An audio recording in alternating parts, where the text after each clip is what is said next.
There's so many elements and so many things to understand about each community. They may all look the same as far as the physical building, and they may talk about their dining room and their food, and they may have great amenities. But when rubber meets the road, you really want to understand that care. Can my loved one age in place? What are the things that are really going to make a difference in their quality of life at this community?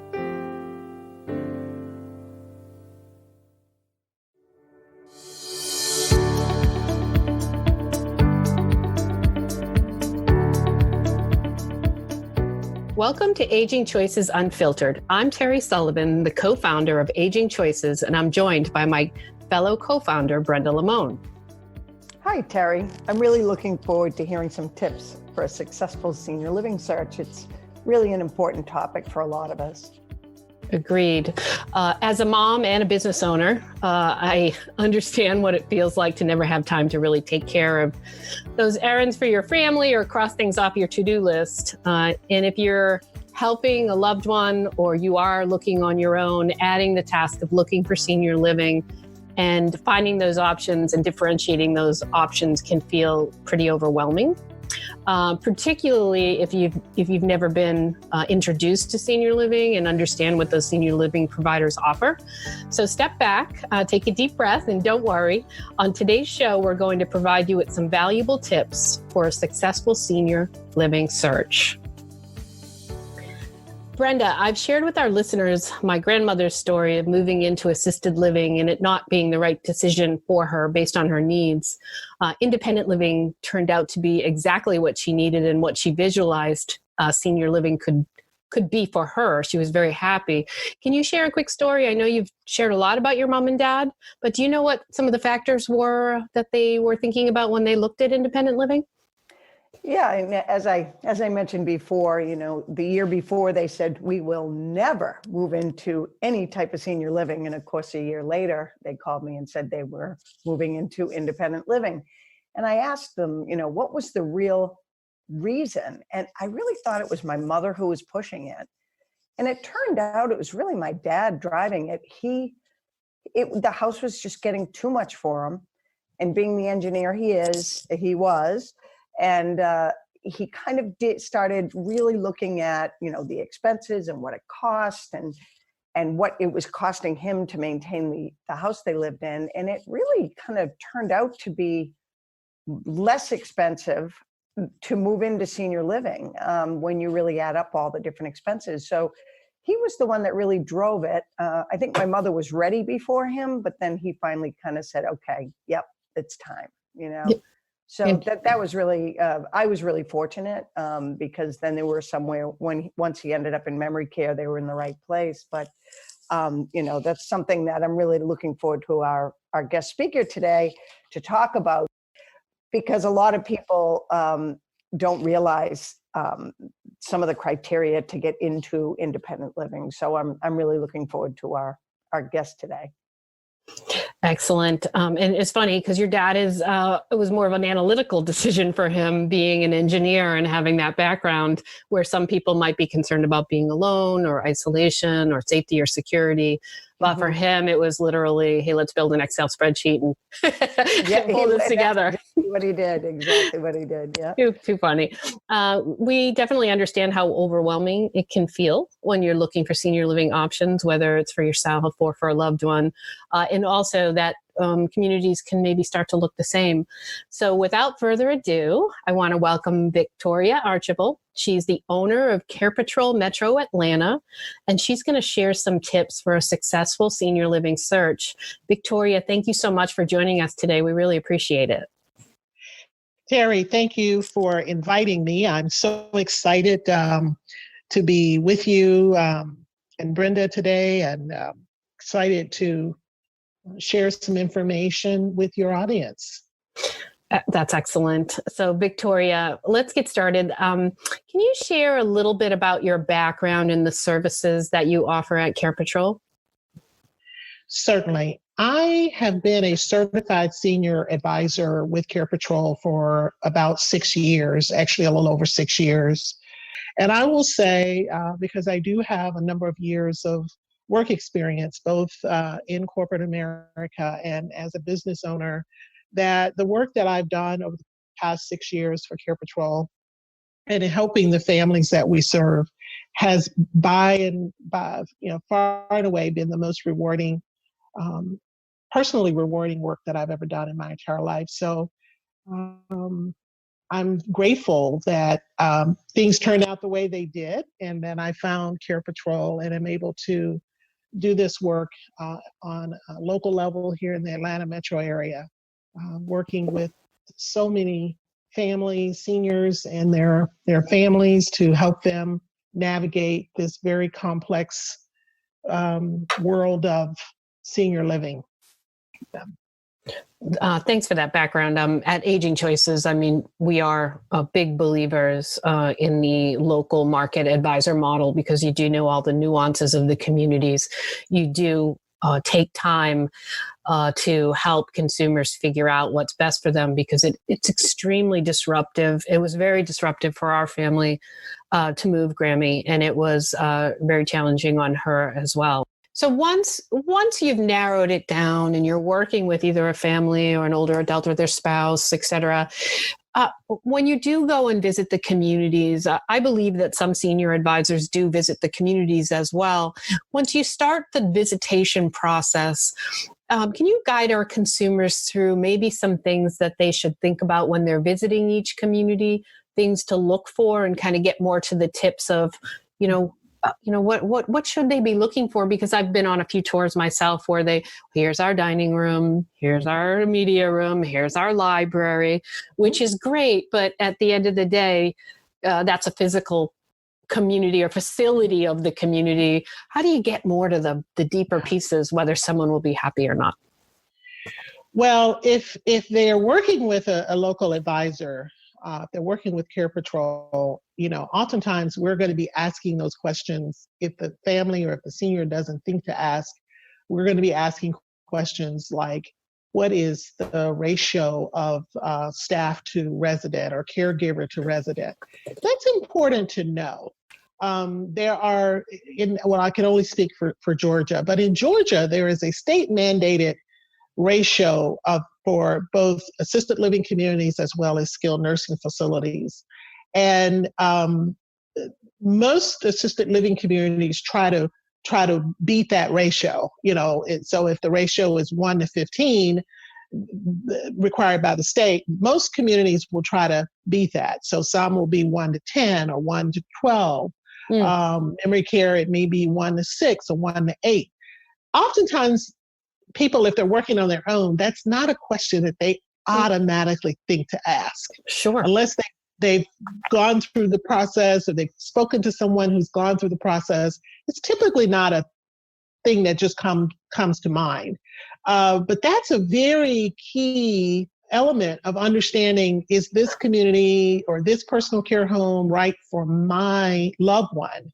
Because let's say you have someone who has dementia, and it's a moderate to advanced stage. That person is going to need a lot more eyes on oversight than someone who's independent and is up and active and functioning well.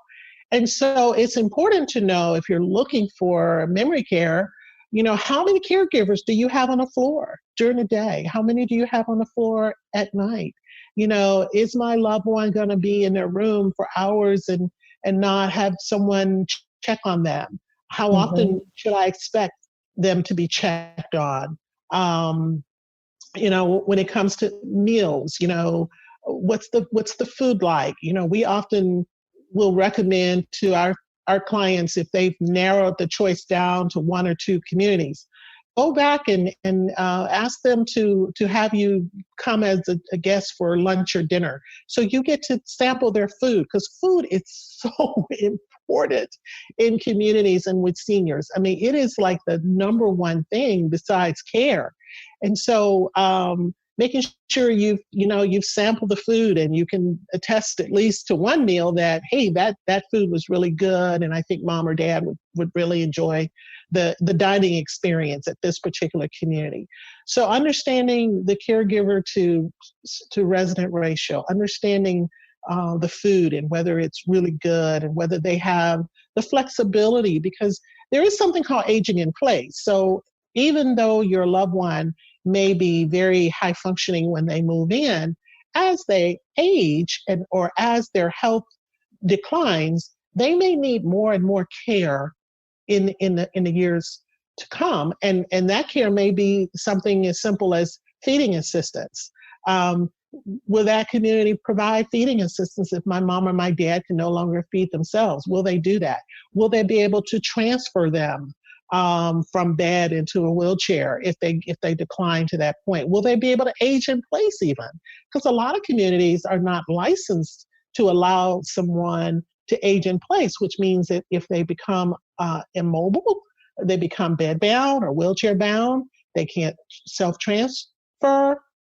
Some communities say, we think this person has to go to a nursing home because we can't meet their needs. Other communities would say, yeah, we welcome that. We want them to age in place. We don't want them to have to move again.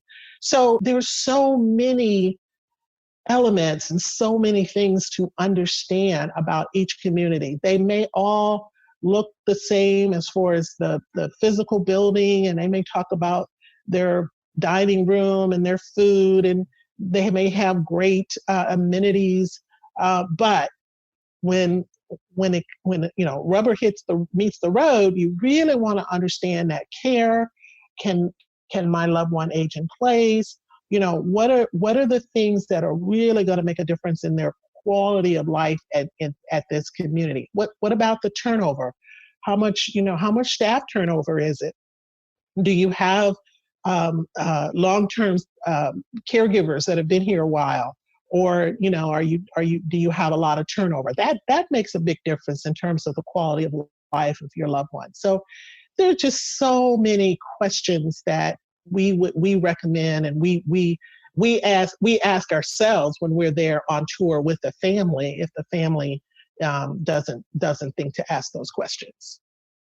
What are some of the things that you see are helpful to consumers when they do start the search and they start doing the tours? And we use the tours in our industry pretty loosely, but for those listeners, it's really a visit to the community. Sometimes it can involve lunch, but it's really a true tour of the community, meeting the staff and really getting to know the community. What are some of those intangibles or intangibles, Victoria, that you think consumers should think about? Well, one of the challenging aspects of when it's let's say an adult child who is seeing decline in their parent, or maybe it's a widowed husband or wife, and the adult children or the family is concerned about the isolation and just seeing some maybe physical decline or cognitive decline, and they're concerned about them being so isolated and living alone and their safety. So one of the challenges is getting the senior sometimes to recognize that it's time to move. And so what we try to do is we try to coach the family on how to have that conversation. And to let them know that it's not always a decision that they have to live with forever. So one strategy is to say, if mom or dad are really anxious about moving or going into assisted living, is to maybe try it on a temporary basis, what we call respite. That way they get to try it out for a week or two or a couple of weeks or a month even, and see how they like it. Oftentimes, in almost every case, once they're there and they see how much fun everybody's having and how much easier their lives are, they are like, we should have done this a year ago. We should have done this. Why did we wait so long? But sometimes you have to ease them into that, because it is a big adjustment for folks who've been living in their own home and their own environment for so long. So that's one thing. I think I think oftentimes families, if they're, depending on how many people are involved in the decision, oftentimes if it's just an adult daughter or son or families, they will want to do kind of the initial tour of 3 or 4 places, and then they will narrow it down to maybe 1 or 2 that they will then bring their parents to, so that the parent feels as though they're having some part in the decision, in the final decision. But they may not be physically able to tour 4 or 5 places, and it may just be too overwhelming for them to tour so many places. So oftentimes the kids will say, okay, we'll go out with CarePatrol and we'll look at 3 or 4 places. We may even have lunch at 1 or 2, but we'll narrow it down to the 1 or 2 that we feel really strongly about, and then we'll bring our parent in to see it and to have lunch and meet some of the residents and things like that. That's So great. That great, happens a lot. Great advice on that. Very good advice. Brenda, do you want to maybe talk about maybe in the industry where, the industry is seeing people move into senior living later and later. Did you want to talk about that a little bit?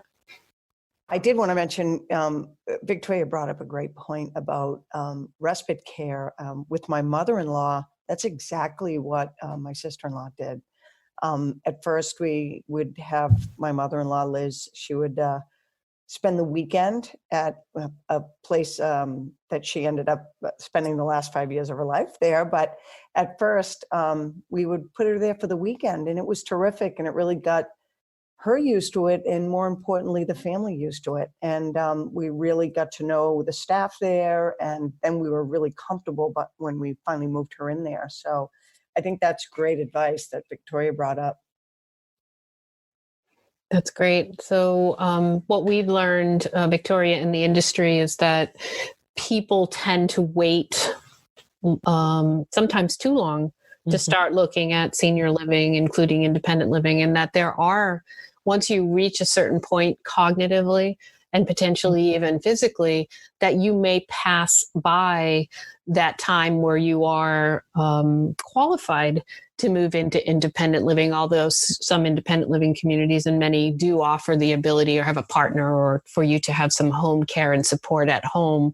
If you were talking directly to the older adults out there in our audience, I mean, could you give them some advice on how to be more open-minded about looking at this earlier versus later? I don't know if you address that much with your clients, but I'd love to hear your thoughts on that. Absolutely, Terry. I mean, this is a common and recurring conversation that I have with our clients. Most older adults want to stay independent, and they feel that if they move into a community, whether it's assisted living or even independent living, that they're going to give up their independence. That I hear that. If I hear it 5 times a week, I hear it 10 times a week. They are worried about giving up their independence, even if they have suffered, they're suffering some pretty chronic illnesses. They are still worried about giving up their independence. They just feel like as long as they can remain in their home, they will maintain that independence. And as soon as they leave, they give up the independence. And it couldn't be farther from the truth, but that's their perception.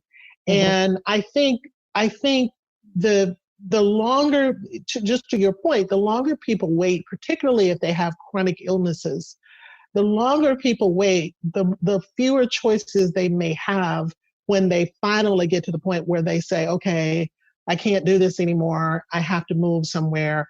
Instead of being able to go into independent living, which is like where you have the most independence. You have it everywhere, but the most independence is in independent living. Sometimes people wait so late to where they have to go into skilled nursing. And very few people plan or want to go into skilled nursing. Sure. If what we find, and I think the research bears this out, is that when people reach a certain point in their lives, let's say they're retired and maybe they're widowed, the more isolated they are, the more that affects them both physically and cognitively. So even if they're living at home, we encourage them to get involved with an adult daycare center. If you're not involved with your church or other civic or charitable organizations, just stay active, because the socialization and the companionship really does and really can prolong life and keep people healthier for longer, both physically and cognitively. So yes, starting out earlier, you have more choices. You really do have more choices. The later you wait, and if you become more impaired physically or cognitively, then your choices get narrower. And so we ask people, we recommend and we encourage people to start planning ahead. Part of what we see a lot, because a lot of our referrals do come from the hospitals and the rehab facilities, is people don't even have a conversation about it until there's a crisis. In other words, adult children are not having the conversation with their parents, their aging parents, when the parents are maybe very healthy and very independent and high functioning. And it's not until the parents are in the hospital with a chronic health crisis that they start the conversation. At that point, it really does feel like I'm giving up a lot, because I haven't even thought about this. This is not something I even considered. So the first thing to your listening audience, whatever stage they're at, start talking about it. Start making some plans. Adult children should start asking their parents what they would like. What would they want to see if it got to the point where they can no longer live in their home? What kind of environment would they want to be in, live in, and just have the conversation sooner versus later. That's probably my biggest recommendation. And then, of course, making the decision once there starts, the health starts to become a problem. Start making plans to really do something to move out of the current situation into a supportive living environment is really critical. In Georgia, there are some laws that govern assisted living communities and personal care homes in terms of who they consider appropriate to move in. So, for instance, if there is an ambulation law in Georgia, which says if somebody is ambulatory, which means they can walk on their own, they use an assisted device like a cane or a walker or a wheelchair. If they are ambulatory, they are free to move into an assisted living community, okay? But if they get to the point where they're unable to walk independently or with a device, and they need help walking or they need help transferring, the law may prevent them from moving into an assisted living community, and the only option they have is to move into a skilled nursing facility or to remain at home. So there are some laws that will govern who's appropriate to move into assisted living community. So the sooner people make that decision, in many cases, the better. As I mentioned earlier, aging in place is what most assisted living communities strive to do. But if the person has declined to the point where they cannot move in to begin with, then that's once they're there, they can always make arrangements to keep them there. But if they are not there and their health has declined tremendously, getting them into an assisted living community can become problematic at that point. Yeah, very interesting. I mean, I think a lot of people don't think about the limitations on their empowerment, on making their own decisions if they wait too long. So a lot of our, we're releasing a new series called The Power of Planning, and we're going to be doing a lot of podcasts and blogs and articles for our listeners because we really need to start having this conversation. I know it's not a happy conversation. Nobody wants to talk about aging. No one wants to talk about end of life, but there's such critical conversations to have earlier, right? And there's a misconception, I believe, of what assisted living or what senior living communities are out there. We had another podcast that really talked about, assisted living is not a nursing home. People tend to use those terms interchangeably only because they don't know. So, thank you for, kind of talking through that and bringing some light to that. I think it's really a critical piece, not only for the senior living industry, for our listeners and consumers to understand that when you are ready, you may not be able to, because you may have waited too long. And it's kind of a sobering experience, because you're right. All of a sudden, there's no more independence there. You're not making your decisions anymore because you've reached a point where someone has to do it for you. And that's absolutely. That's not a great feeling, and it's not a great place to be. Absolutely. Yeah. Absolutely. Brenda, you have anything else that you'd like to ask Victoria? No, I just think this has been really, really informative. And I thank you for sharing all your ideas and what you do. It's really been great to learn more. Victoria, just to wrap things up, is there anything else that you would like to share with our listening audience that you think is important, or anything from your own personal experience that you'd like to share? So, first of all, let me just tell you that this has been so,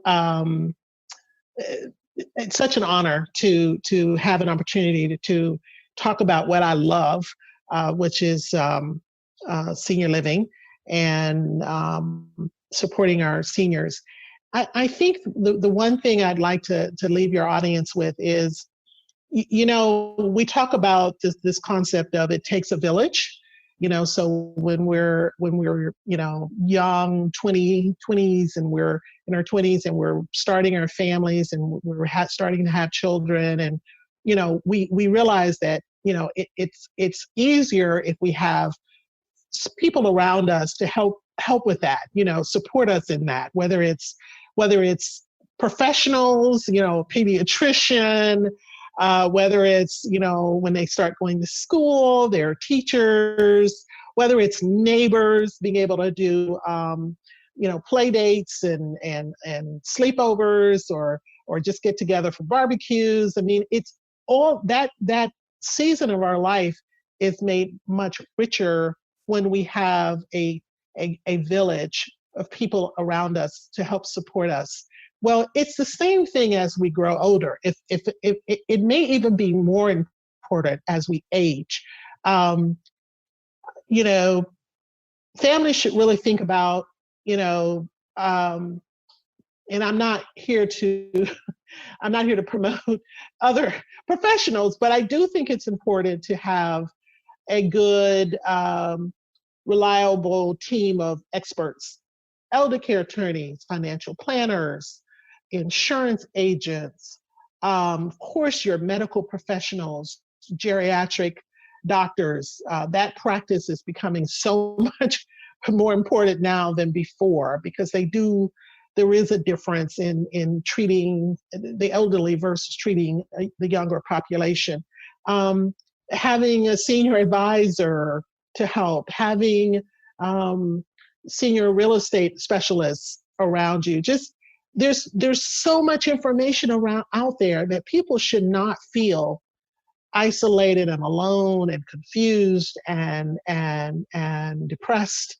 They should feel empowered, and that's what we're here to do. Is we're here to empower people to make good, safe decisions about how they want to live the last season of their life, and how much they want to be able to enjoy their families, and have their children be their children and not their caregivers, have their spouses be their spouses and not their caregivers.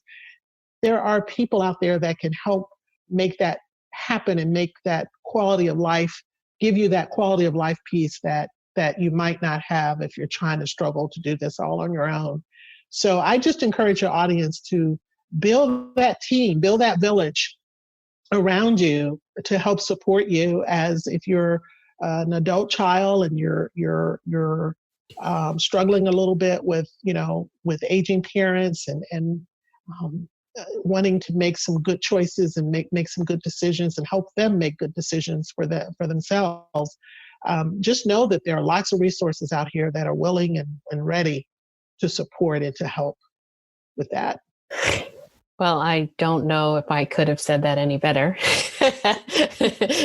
Pretty terrific way to end it. Thanks again to Victoria Archable, owner of CarePatrol Metro Atlanta, for joining the show today. Coming up on our next episode, we'll put the spotlight on good news with the debut of Senior Living Good News in video, in addition to our regular podcast.